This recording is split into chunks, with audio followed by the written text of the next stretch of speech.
Comite, Comitato, Comitiet. This is the committee program with Arun Chaudhary, Julia Doubleday, Forrest, Lovette, Fiamma Meli, Jivat Castrati, and yours truly, Jacopo Castelletti. We now join the program, already in progress. Undisclosed Balkan location.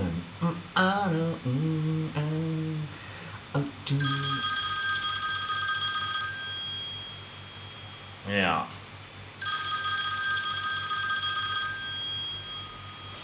Hey, Nomi. Yeah. No, this week, actually, two things planned this week. Was just going to up people with the news, and then was going to actually do a segment, like a watch segment, one of those propaganda things. On the Lusitania. Sinking of. Lusitania, parenthesis, sinking of. Comma, sinking of. Parenthesis, sinking of. Oh. Okay, so we should do the news live. You want us to go live with it and stretch it out. What do you mean? You know? So just keep stretching it out. Stretch it out. And then keep stretching it out.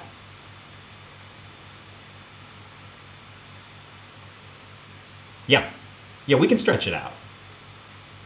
We can stretch. Yeah, we can do that. Okay, you two. We're gonna need to cut to a commercial break.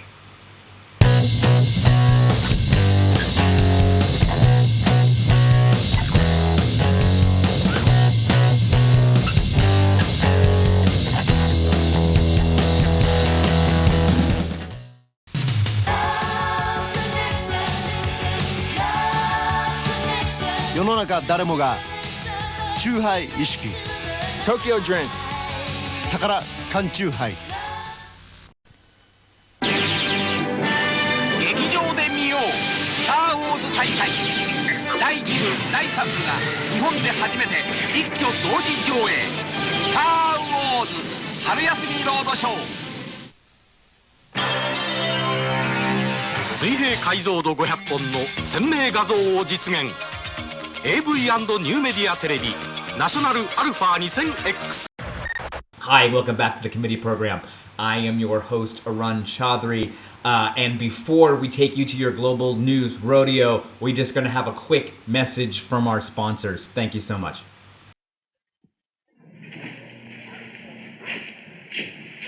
Roses are red, violets are blue. Light beer from Miller, I love you.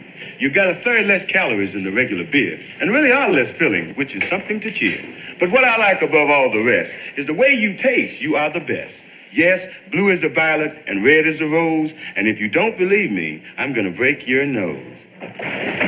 Light beer from Miller. Everything you always wanted in a beer, and less. In 1976 hill climb tests, a Ford Pinto Pony beat a Toyota Corolla and a Datsun B210. That same kind of excellent performance is built into the 77 Ford Pinto. With his new optional glass hatchback, exciting new front-end styling, and his new flip-up removable roof option. America's best-selling small car last year is an even better idea for 77. When America needs a better idea, Ford puts it on wheels. What makes this television different from any other in the world? This button. It brings you a home video game built in, a Magnavox exclusive. One touch and it's Magnavox Color TV with a color picture of astonishing clarity. Touch again and it's Odyssey, America's favorite home video game. Why settle for just color TV when now you can have a built-in home video game too? Only from Magnavox. This is the love that I've been searching for. Is this love? All right. So is all this stuff fresh? Is this fresh news? How fresh will this news be fresh for? Because I want to get this out on Monday. It might be more of a Tuesday thing. I'll have to ask Nomi. Okay. You think this is all okay for Tuesday? Oh yeah. That's what took me. What it is it's like milk. So, like, you say sell by at a certain date, but it's probably still good for a little longer than that. Right? It's probably still good.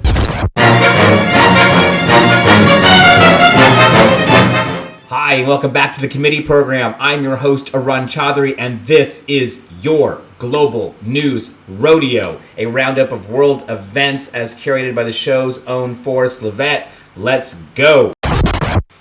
Item number 1, the Citrus Bowl. German Greens and neoliberals play kingmakers.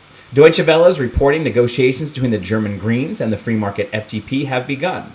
Known as the citrus talks because of their respective colors of green and yellow, I would have said lemon, the two parties look to align and play kingmakers and form a three-way coalition with either the Social Democrats, the SPD, or the Christian Democrats, the CDU. The SPD won the German federal elections on September 26th and is looking to form an Ampel, or traffic light coalition with the Greens and the FDP. Get it? The SDP candidate for Chancellor Olaf Scholz said the potential new government could be a government where three parties come together that have different but overlapping ideas of progress. Item number 2, when in Rome. Oh, I see. When in Rome. Very funny. Item number 2, when in Rome. Cinque Stelle must face the music. Politico Europe is reporting that Cinque Stelle, or the five-star movement, who we've talked about many times on the show, in Italy is facing a make-or-break moment in the Rome mayoral election. Current mayor of Rome, Virginia Raggi, was elected to the position in 2016 during the peak in the populist wave, but she has proven to be unpopular. Around 1,000 towns hold elections this weekend, including Rome, Milan, Turin, where committee is working, so just disclosure, and Naples. The elections are the first substantial test for the new leader of the Five-Star Movement and former Prime Minister, Giuseppe Conte. Raggi was polling in third place 2 weeks ago, and some predicted she could miss the final runoff after having 135% in the first round of 2016 and 67% in the final round. If Raggi loses, it could be a foreshadowing of things to come for the Five-Star Movement nationwide. I think, sorry to editorialize on this, I think she will do better than people say, and I think she will make the runoff, and I think some of it is how her opponents, not directly, Gualtieri and Calenda and these people, but how people talk about her as a female candidate and as a woman. I think we'll have a lot of women in Rome very incensed in actually having her back. And she kind of has a give no fuck attitude towards this race that I think probably will get her some more points, because there's just a lot of that energy in Rome and in Roman politics, as you can well imagine. Tanking Tunisia. Country appoints female PM amid crisis.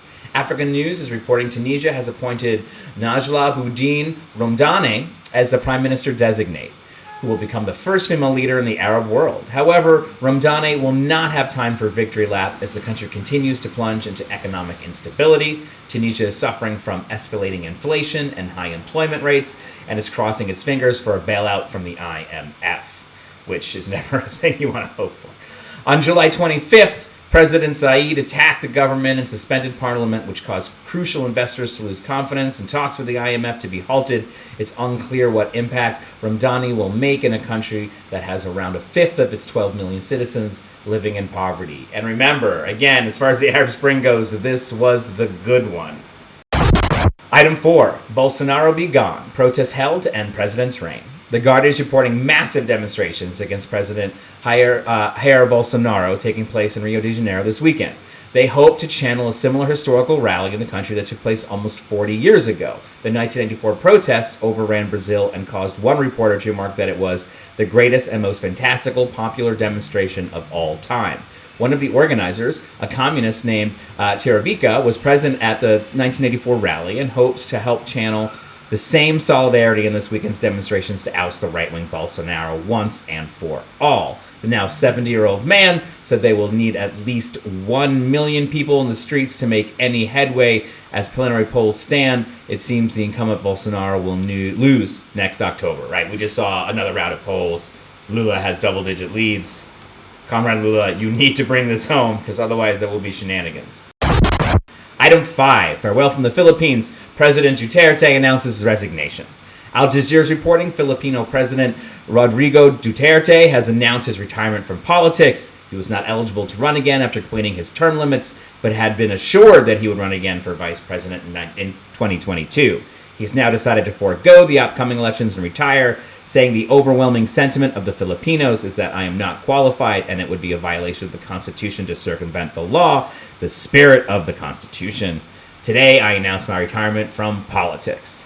But with any political decision, a larger agenda looms, as many speculate the president's decision was to make room for his daughter, Sara Duterte Carpio, to run. And I've heard the same thing as well. I'm pretty sure that this is a sort of dynastic move rather than some sort of Cincinnatus return to the farm kind of notion. Item 6, the Mancinian candidate. Democrats fight for party unity. It's very good. This is clever stuff. NPR is reporting the Biden administration and House Democrats are neck deep. It's Joe Manchin. You see, do you get it? NPR is reporting that Biden administration and House Democrats are neck deep in a struggle to pass the bipartisan infrastructure bill. President Biden and House Speaker Pelosi have asked for more time to negotiate.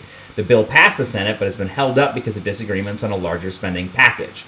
Pelosi and Democratic leaders hope to bypass the Republican filibuster by passing a reconciliation bill. The main skirmish comes down to a couple of center-right Democrats, Joe Manchin of West Virginia, and of course, Sinema of Arizona. But Manchin said he could back the spending package of $1.5 trillion, which is far less than the $3.5 trillion proposed.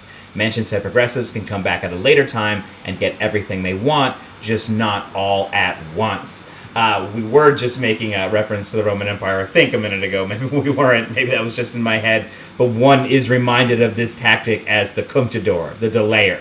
Sometimes you can win great victories just by constantly delaying, not even by sort of seizing the moment, but just by pushing the moment down until it passes. And I think while we see Sinema maybe being a little more spectacular in her kind of flagrant violating of the norms of these legislators, Joe Manchin is trying to play a much sort of more civil game with just it's all a little too late, it's all a little too little.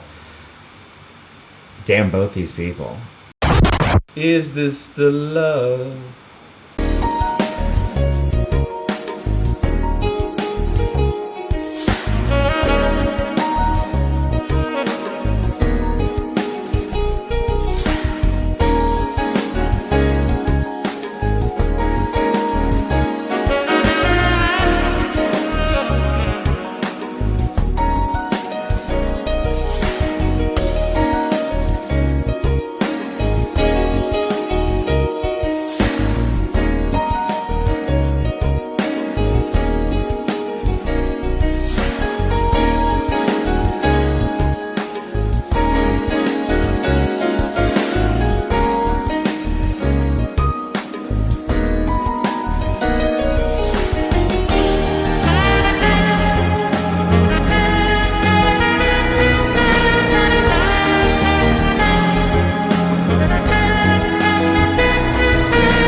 Самая большая люстра в вашей квартире может стать ночником. если она включается через новый регулятор тока с сенсорным управлением.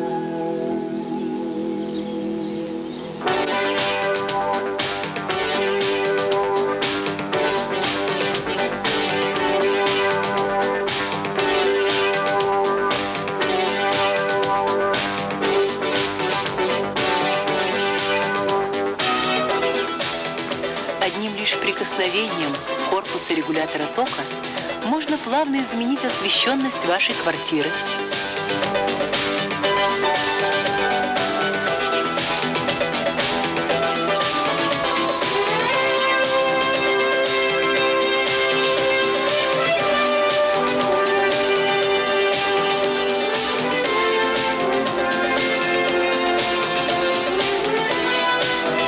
Применение регулятора тока уменьшает расход электроэнергии.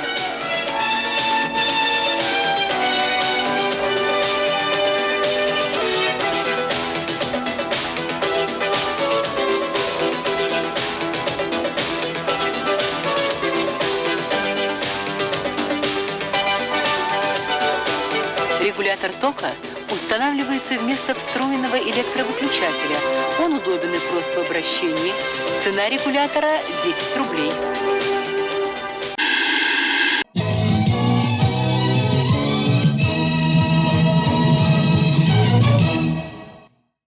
Hi, and welcome back to the committee program. I am your host, Arun Chaudhary, and now we are going to watch a movie. And not just for its own sake, but actually to fit into a bigger conversation that we're going to have with another segment happening either later this week or early next week. We're going to watch The Battle of Britain by Frank Capra as part of his Why We Fight series, which is a series of 5 films that he made promoting American efforts in World War II. And yes, that's Frank Capra of It's a Wonderful Life fame, the golden age of Hollywood film director.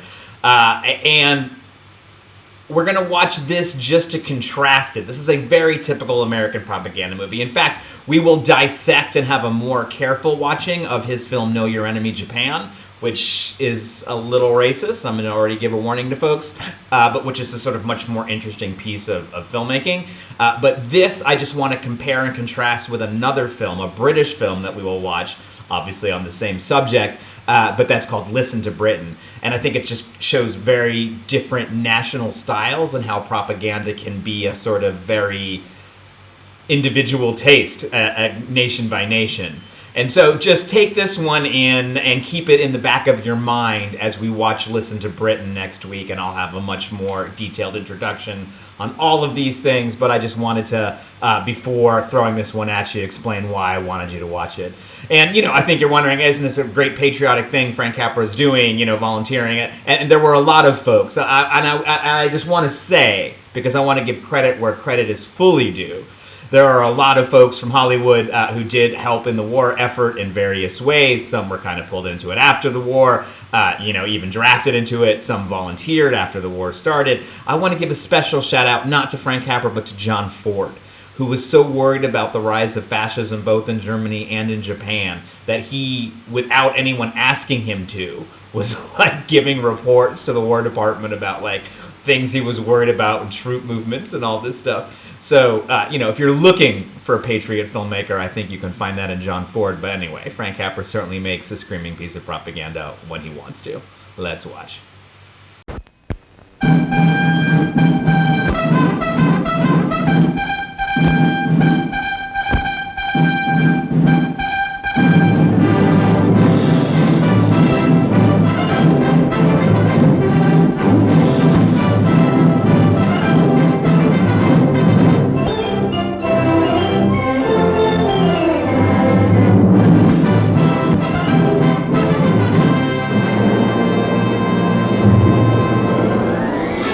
Conquering German armies covered Western Europe.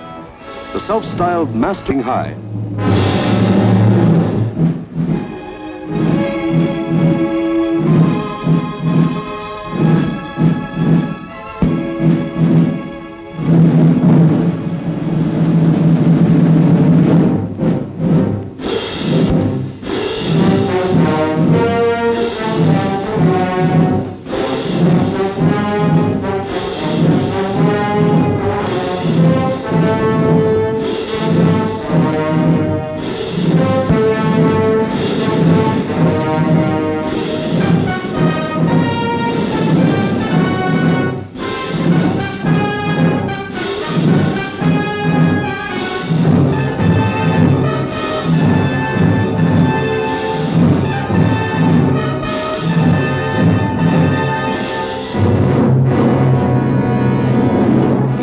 Adolf Hitler stood just as Napoleon had stood more than 100 years before, and looked across the English Channel to the one fighting obstacle that stood between him and world domination.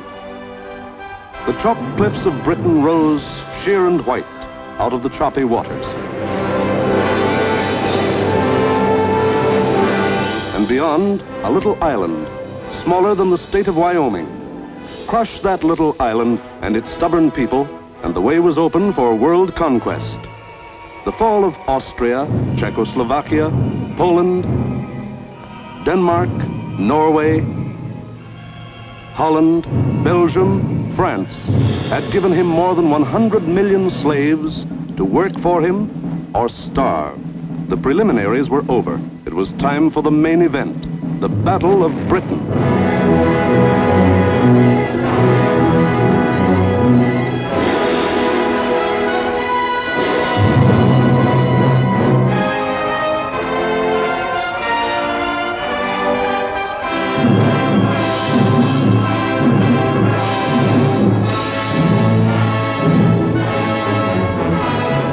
Hitler and his generals feverishly drafted their plans for the conquest of Britain. Every detail must be anticipated. A slip now might wreck the whole timetable of world conquest. 6 weeks of final preparation went into those plans. 6 weeks to determine the history of 1,000 years. The thing was foolproof. See for yourselves how simple the whole operation was to be. Look. German plan for invasion of England. Phase 1. Knock out the Royal Air Force and its bases. Get control of the air and the sea lanes across the Channel. Follow the Blitz plan that had wiped out Poland, the Low Countries, and France. Destroy communication and transport lines. Above all, get command of the air. Phase 2.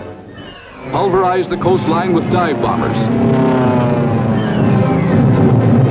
Drop parachute troops to take over the airfields and establish beachheads.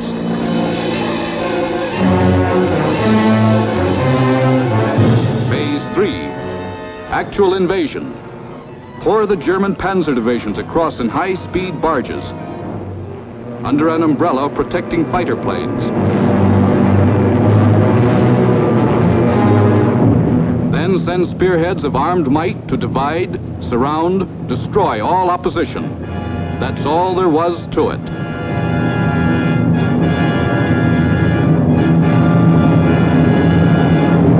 Conquer Britain. Force the surrender of the British fleet. Then, with the combined sea power of Germany, Britain, Italy, France, and Japan, he could control the seas and tell us where to head in. The torch of freedom flickered low. On the Channel invasion coasts, more than 100 fully equipped German divisions were singing the Nazi theme song, "We are sailing against England," as they waited the word from Hitler.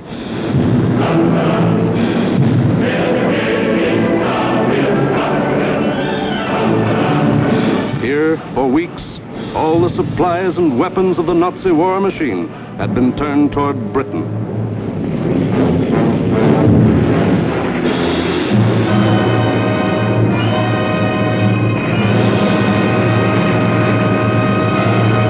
The jaws of the Nazi whale were set to swallow Jonah.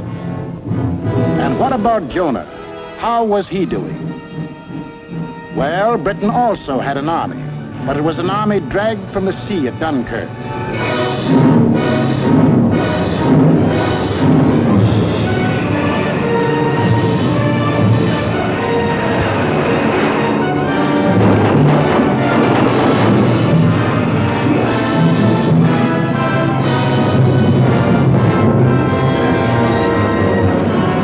Without weapons, these had been left behind on the roads of France.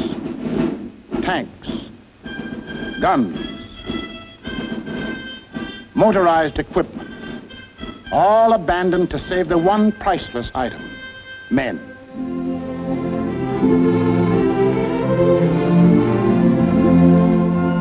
In all of Britain, there was not enough equipment for one modern division.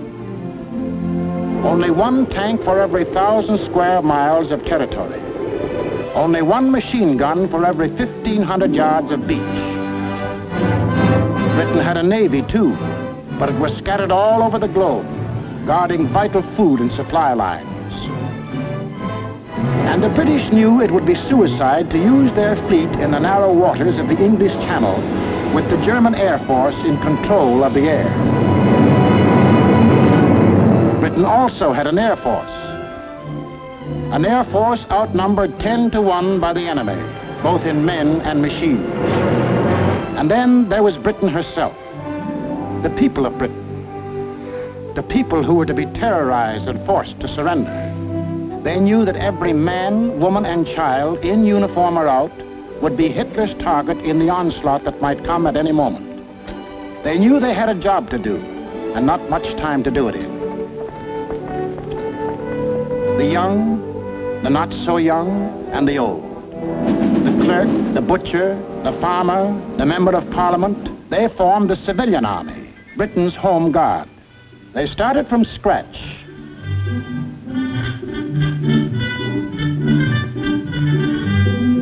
Experience, equipment, supplies, all were scarce. Only one shell to fire at each practice. The women of Britain refused to be left out. We'll enlist too. We'll put up the barrage balloons.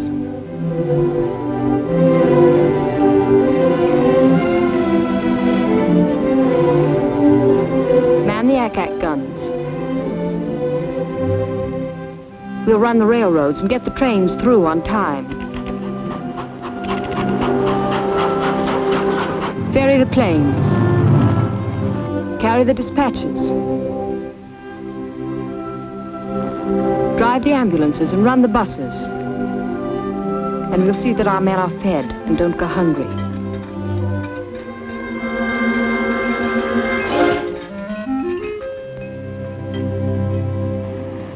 Others worked, men and women alike.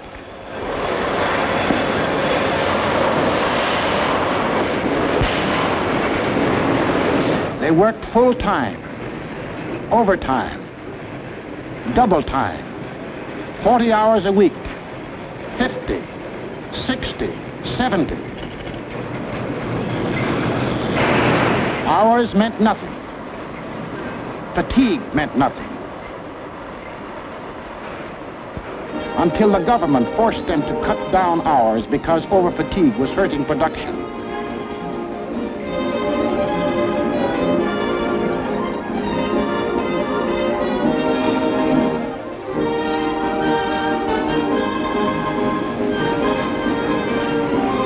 And when they weren't working, the men patrolled the moors for parachutists, blocked the roads, rehearsed invasion defenses.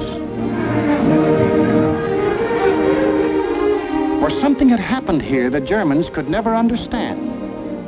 In a democracy, it is not the government that makes war. It is the people.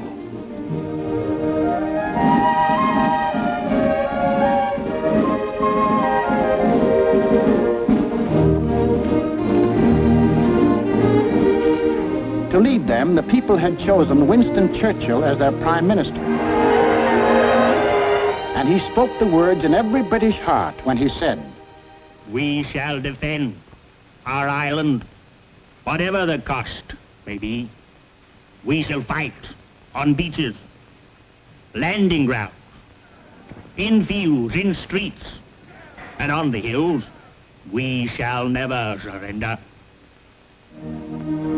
This was Britain in its darkest hour. The people knew they were in for the worst the Nazi mind could invent, yet they didn't panic or run away. They patrolled and waited. They drilled and waited. They worked and waited. Waited for the terror they knew was coming. Then it came.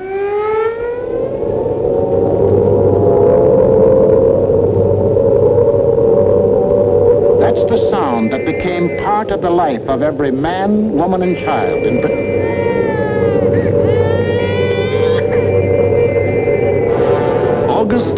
1940, and the battle for Britain is on. 30 enemy aircraft over the channel, flying due west.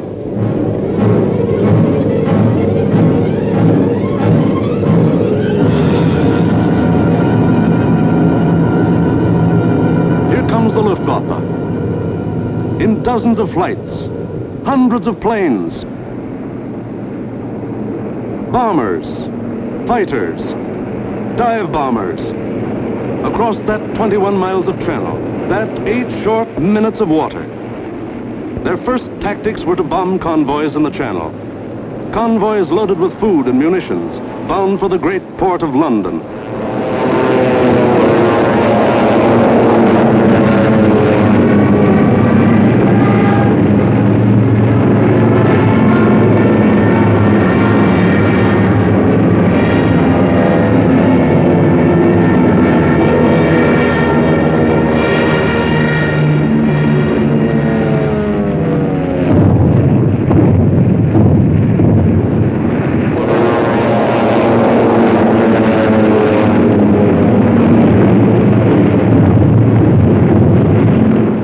Fighters waited overhead for the defending planes of the Royal Air Force, the RAF, to appear. They didn't have long to wait.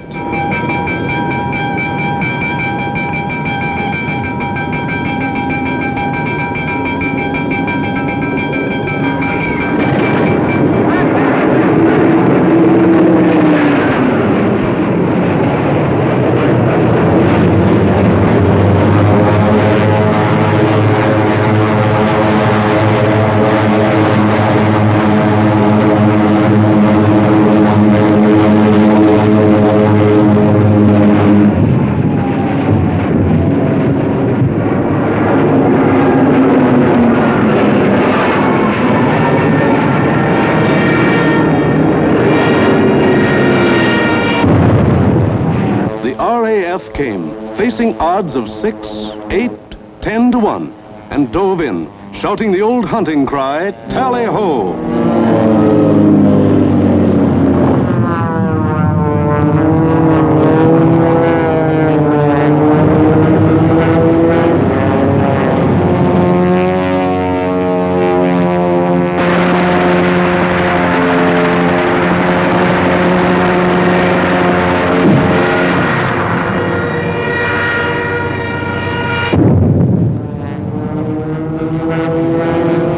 One of the Nazi plan called for the RAF to be knocked out of the air.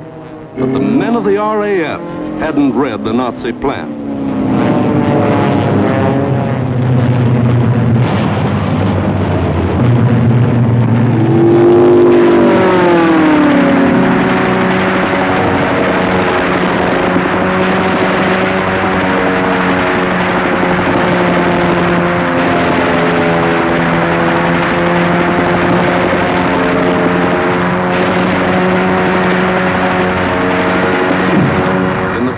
Days, the RAF knocked 182 German planes out of the sky. For the next week, the Germans attacked the coast cities from the Thames River to Weymouth.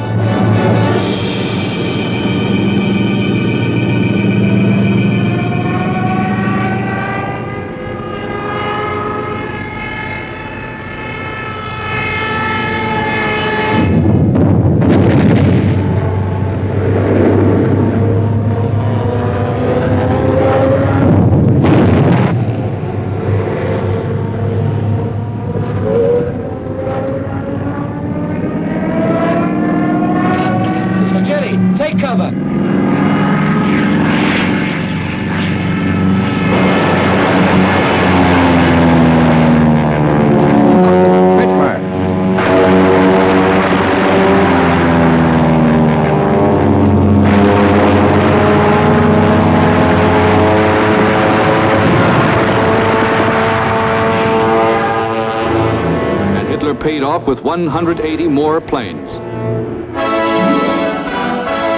Then the Luftwaffe battered the great port towns of Southampton, Plymouth, trying for a knockout before the flow of supplies from overseas.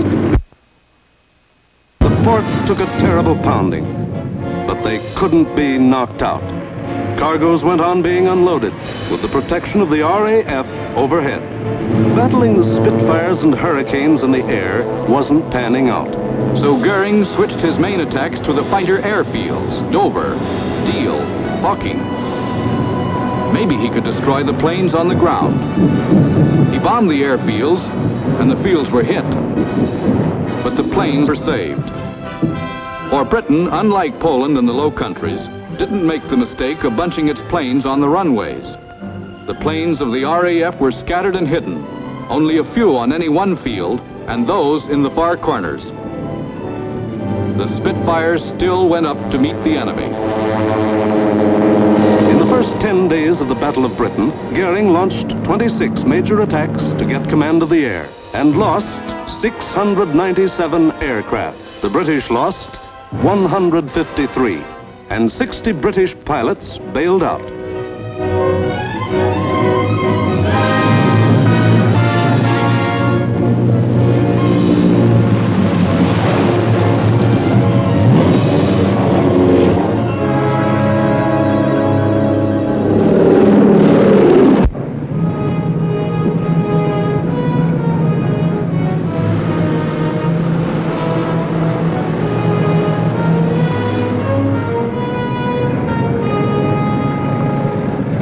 Valuable trained men were saved and ready to fight again, but the crews of Goering's planes were lost to him forever.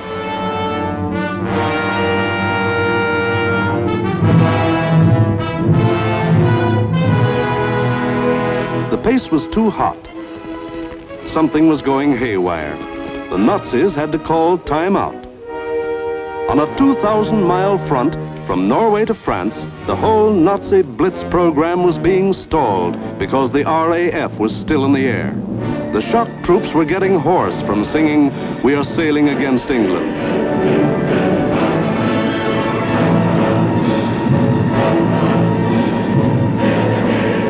The long-range German guns were getting hot from throwing shells across the channel.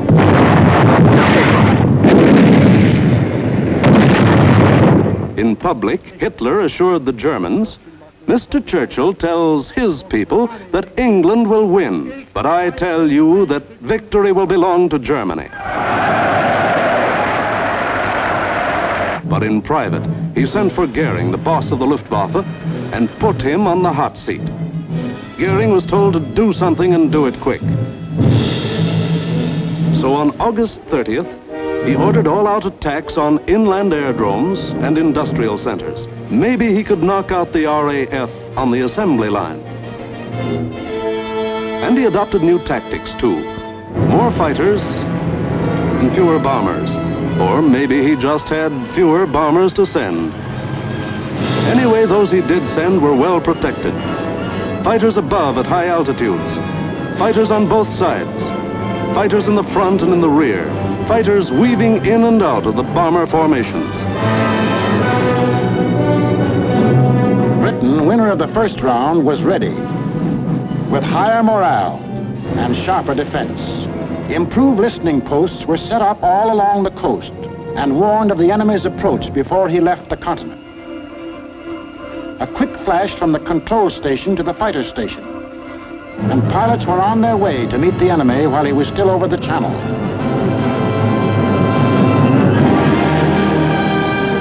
Day after day, out of sight and almost out of sound of the watchers on the cliffs, 4, 5, and 6 miles above, the battles raged over the Dover area.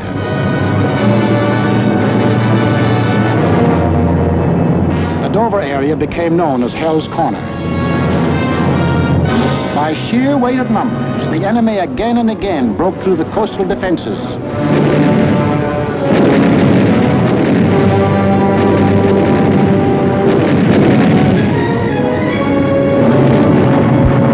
And reached inland to the airdrome. Aircraft plants. Munition factories and machine shops.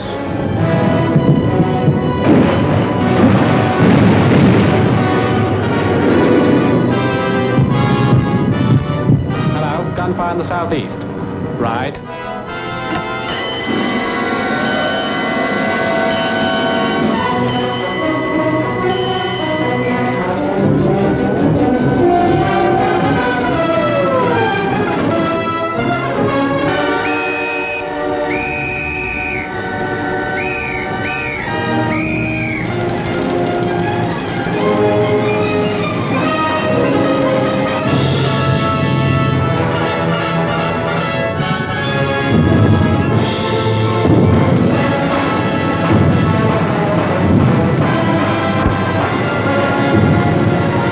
workers kept on working.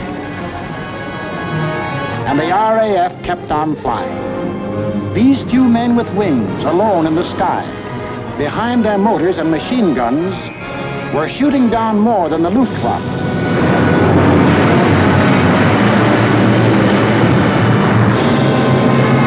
They were smashing the whole Nazi plan of world conquest.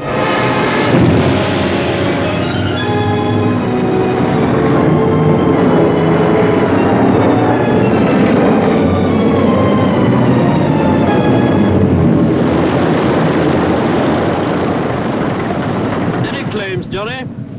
109 destroyed, Freddie, yes. Oh, good show. How'd you get on, sir? Oh, I had a wonderful party, thanks. Are you all right? You get any of the batters? Yes, I got a Messerschmitt 109 and a Dornier. Between August 24th and September 5th, 35 major attacks were launched. They cost the Germans 562 planes, while the British lost only 219 planes and saved 132 pilots. Invasion plans were going completely haywire. The Nazis were blind with rage. The German mind has never understood why free people fight on against overwhelming odds. Hitler now knew he was superior in every weapon except the weapon of spirit. So he told Goering, break that spirit, crush the people, crush the spirit of democratic life itself. Invasion now would have to wait. The Nazis would avoid the RAF and smash the great city of London into the rubble heap they had made of Warsaw and Rotterdam. Could London take it? Even the people themselves didn't know the answer. The defenses they trusted in were London's hastily assembled anti-aircraft, the Ack-Ack guns, the balloon barrage which kept the raiders at high altitudes,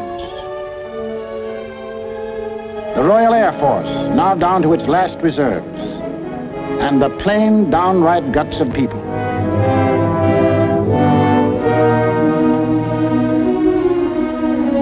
They sent more children out of the city.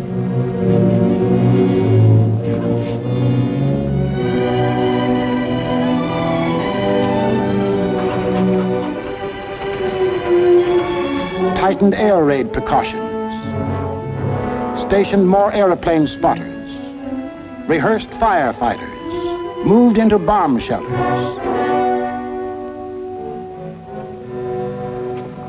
They blacked out their city and carried on.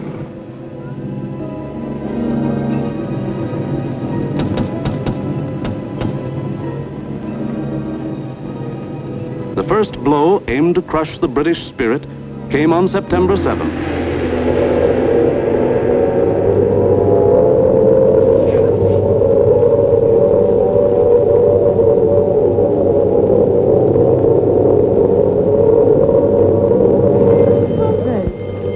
Roof reports planes coming in.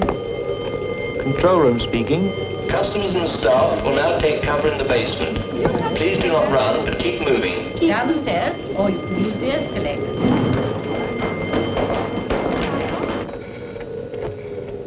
Third floor, clear. Second floor, clear. First floor, clear. That day, when 375 German planes came roaring up the Thames River, the Battle of Britain became the Battle of London. The Germans broke through the charge of Hurricanes and Spitfires that went out to meet them.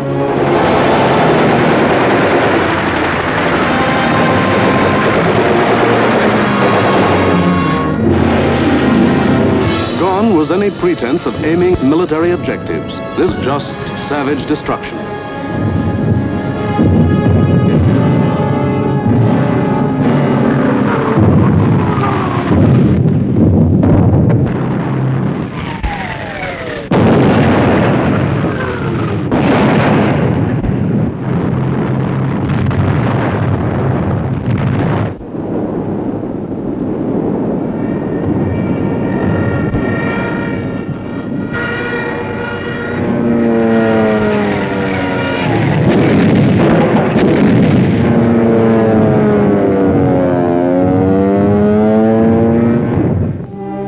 Fell alike on the homes of the East End poor and the Mayfair rich, on shops, hospitals, churches. For 28 days, the Nazis were to drop everything in the book on the city of London. Tons upon tons of high explosives, delayed action bombs that exploded days later, torpedoes that sheared away whole buildings. And underneath the war in the air, the war of the man in the street went on.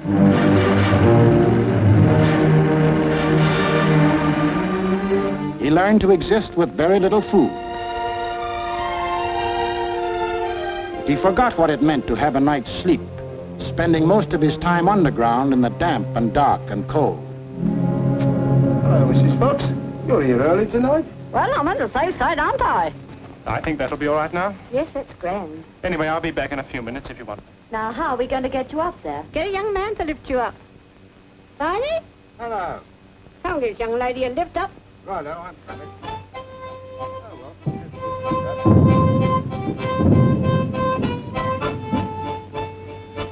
The air raid wardens stayed at their posts. Doctors and nurses worked on steadily as the bombs crashed all around them. Rescue squads labored night and day. Hi, Warden. I found her. Is she dead?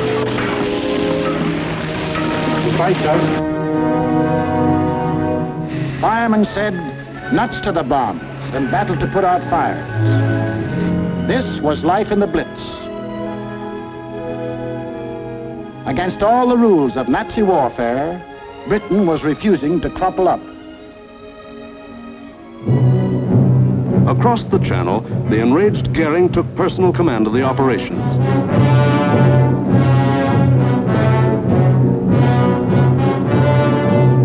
And on September 15th, he sent the Luftwaffe into one of its greatest attacks.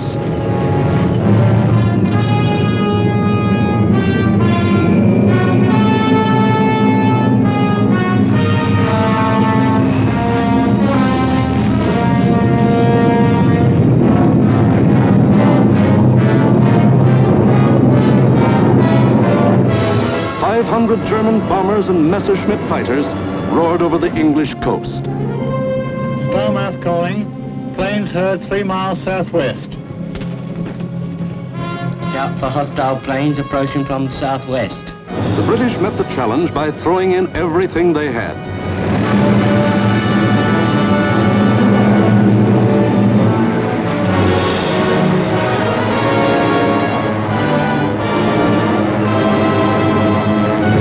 Historic three-dimensional battle took place inside an area 60 miles long, 38 broad, and from 5 to 6 miles high.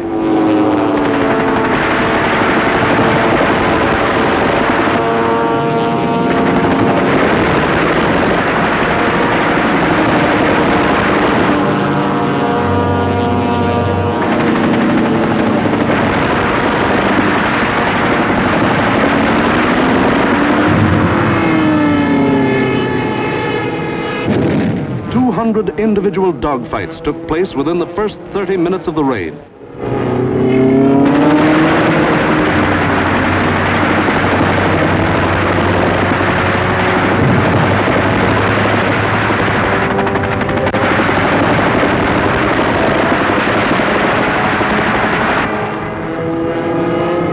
Right on our own doorstep. Oh, what a spread.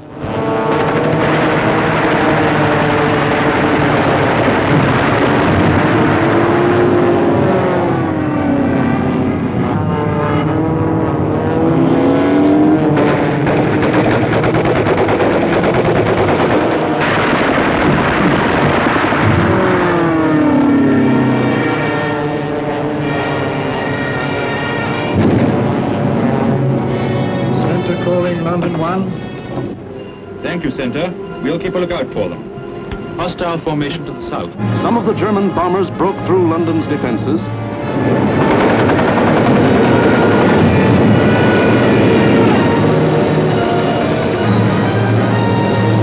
And reached the center of the city.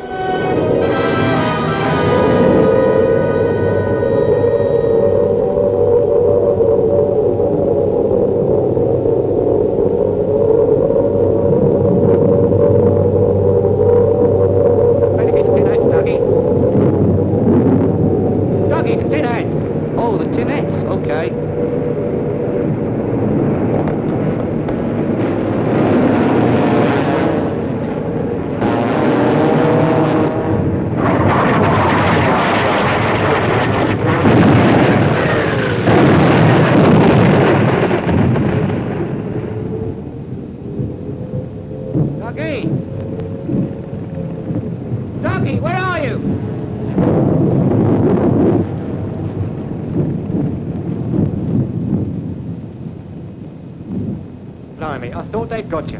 Who, me? Nah, I had me fingers crossed.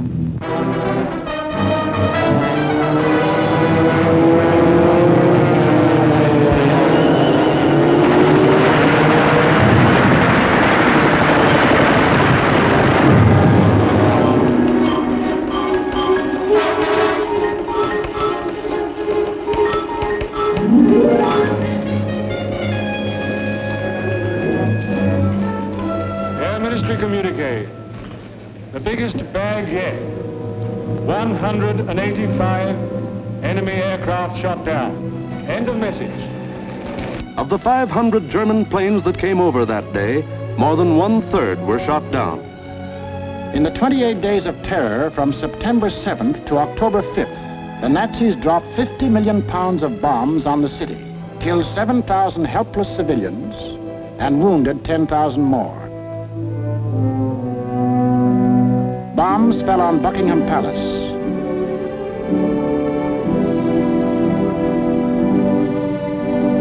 Westminster Abbey, the Houses of Parliament, Fleet Street, the center of the news, St. Paul's Cathedral. Bombs blasting the historic past out of the lives of Englishmen.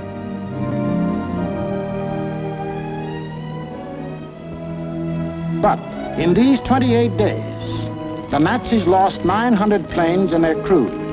The more they sent over, the more were shot down. The British Spitfire had proved to be one of the deadliest weapons ever put in the hands of man. If this kept up, pretty soon no more Luftwaffe. The frantic Nazis had to pull a new one. They did. On October 6th, they changed to night attacks. Maybe that way they could avoid those deadly Spitfires and Hurricanes.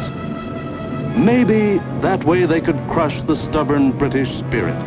Never mind control of the air. Never mind Phase 1, Phase 2, Phase 3. Now to concentrate on bombing the people themselves into submission and make them cry for mercy.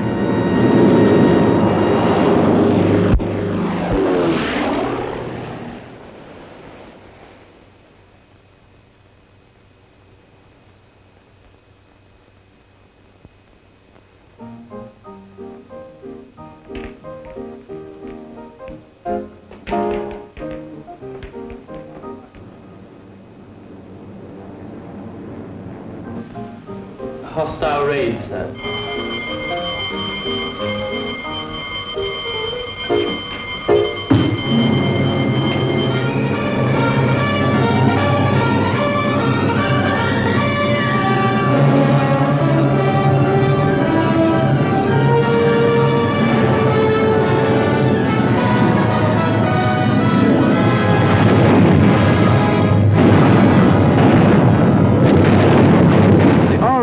Wasn't much help at night.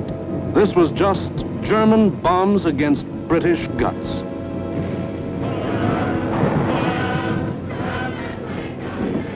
Harvey? Hello, Jack. Sound happy enough down there tonight, don't they? Yes, they're all right.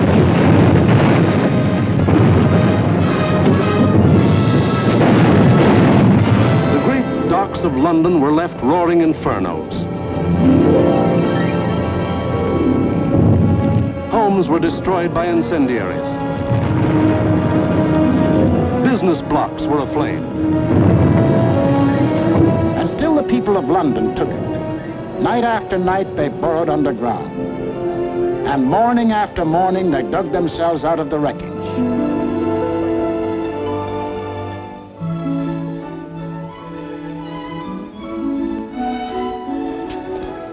Good morning, Mrs. Forrest. Good morning, Miss Arun. See you tonight. RODEO. Come on, Betty.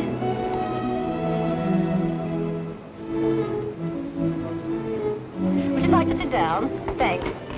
Morning, Miss Ryan. Sleep well? Fine, thanks. Wasn't it a quiet night? What about the one that came down about 2? No, I didn't hear it. Did you? No. Oh, we're getting used to them around here.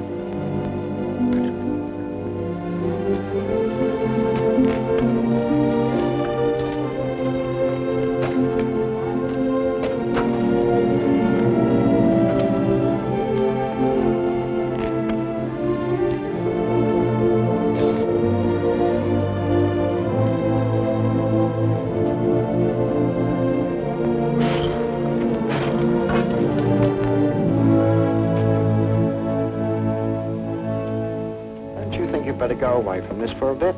Of course not. It'd take more than this to get me out of my home. Now go on, you've got to get to work. The Battle of London was the battle of the people of the city. In spite of bombs and fire and death, they got to their desks and workbenches to spend another 10 or 12 hours working. The British spirit was stronger than ever. And the RAF was flying higher than ever. Not only higher, but farther. SIO, operation for tonight. GP 1562, EP 781, 10 aircraft. You'll find, I think, a decent photograph of the submarine yards there. There's a very good one taken the other night, Monty. Was there? A bit further along. That's it. Those are the submarine yards. Just there. Yes. Well, chaps, this is your target for tonight. It's the submarine and shipbuilding yards at Bremen. It's a vitally important target, and it's got to be hit hard. In the midst of this life and death struggle, the British found strength not only to defend, but to counterattack with what few bombers they could get together.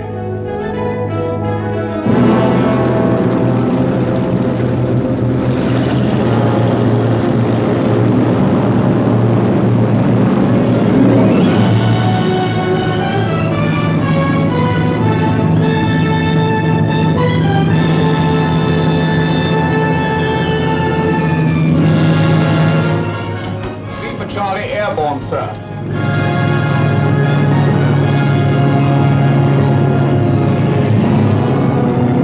Hello, rear gunner. Can you hear me? I'm okay, Skipper. Hello, operator. Everything okay? Well, it seems to be all here, sir.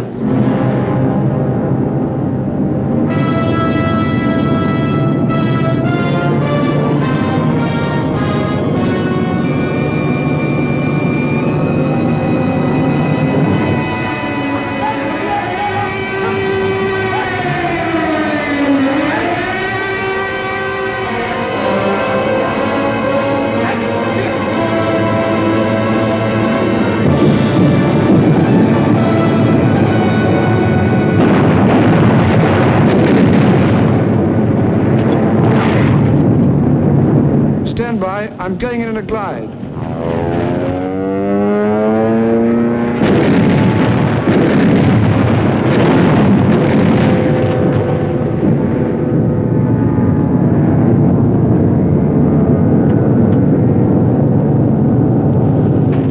Steady.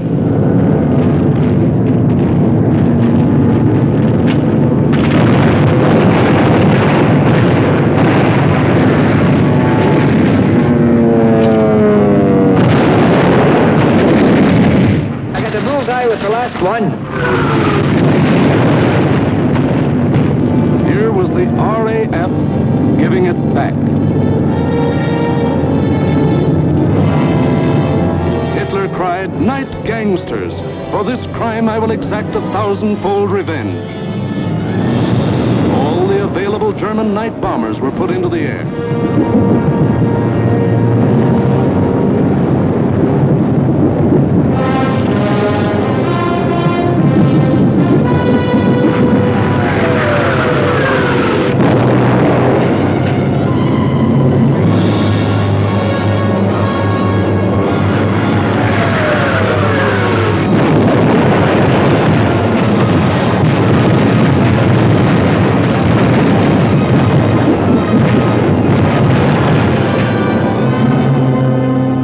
Thousand-fold revenge was Coventry.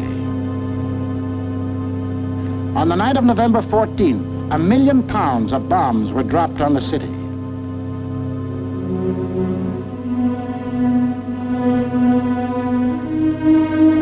Coventry was smashed as flat as Warsaw and Rotterdam.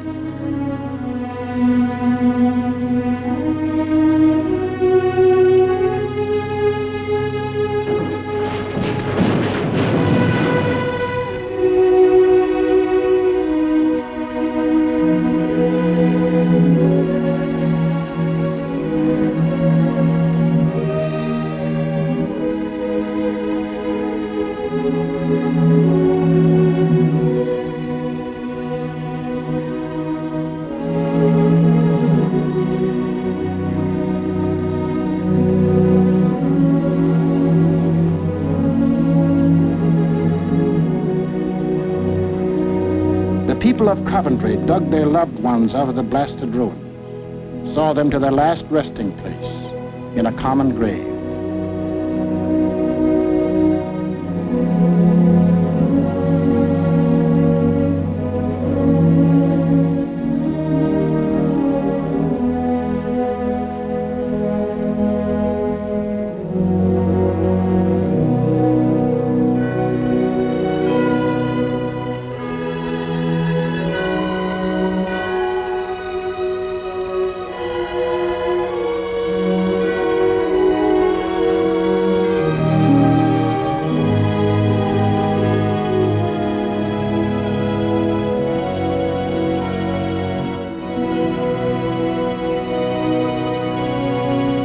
Hitler could kill them, but damned if he could lick them. They went back to their lathes and machines, for they knew the machine bench was as deadly a weapon as the rifle. And in their hearts was a grim determination that this enemy must be destroyed. That the day was coming when they would strike back, and how they would strike back. Christmas, 1940.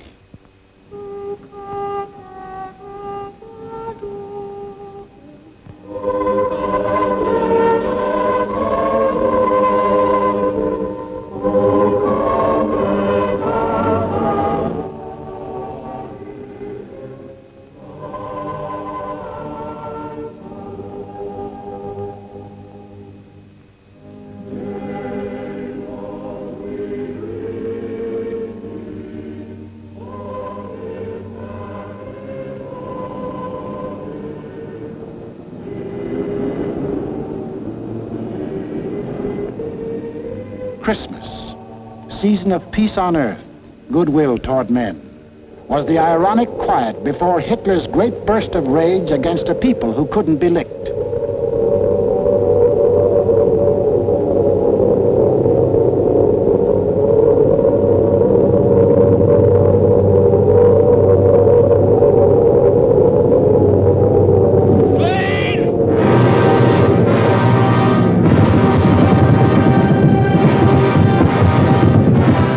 Bomb them into submission, so he would burn them to ashes.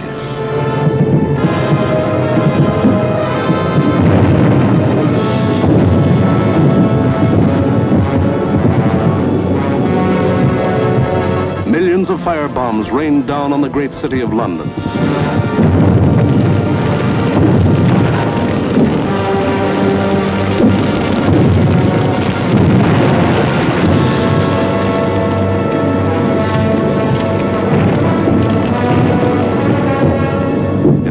Minutes, more than 1,500 different sections of the city burst into roaring flames. Flames that swiftly merged into the greatest fire in recorded history.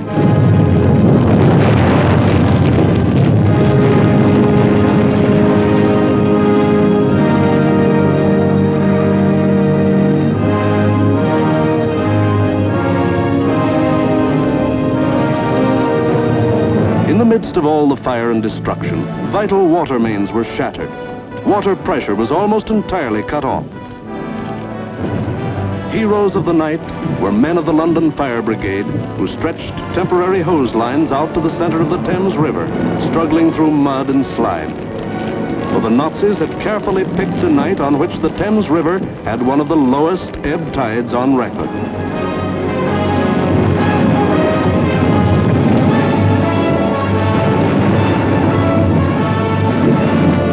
While London burned above them, the people of the city held on, chin up and thumbs up. They knew this was the people's war, and they were the people.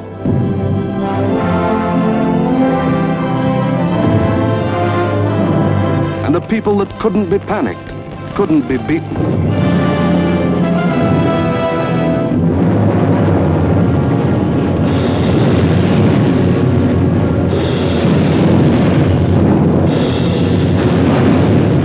In the months to come, the British were to suffer many such bombings and burnings.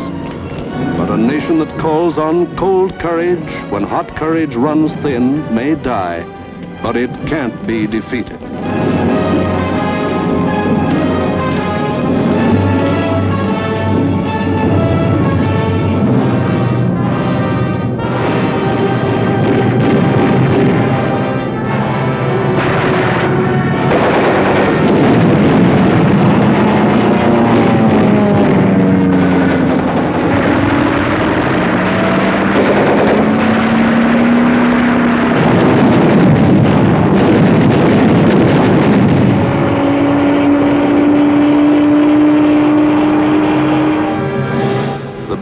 Britain was won, but not by Hitler.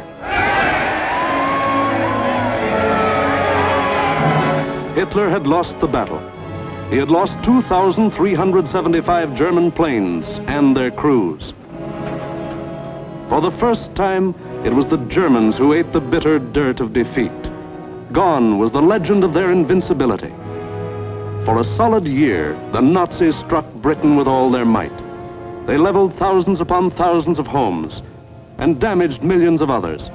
They killed more than 40,000 men, women, and children, and seriously wounded 50,000 more. But not one single Nazi soldier set foot on British soil. But Hitler couldn't stop. And in our next film, we will show how he had to turn to the east again. Why did the Nazis lose the Battle of Britain? First, because a regimented people met an equally determined free people, and the free people made them quit cold. We've been bombed, dive bombed, high-level bombed, machine gunned, been through 2 invasion scares. The last lot we had the house down about our ears. But we're still sticking it, and we're going to stick it. Second, because this was a new kind of war, and the RAF were the men who could fight it. These were the men who belonged to what Hitler called those weak, soft democracies. The British did more than save their country. They won for the world a year of precious time. It was not only for the people of Britain, but for the people of the world that Winston Churchill spoke when he said, "Never in the field of human conflict was so much owed by so many to so few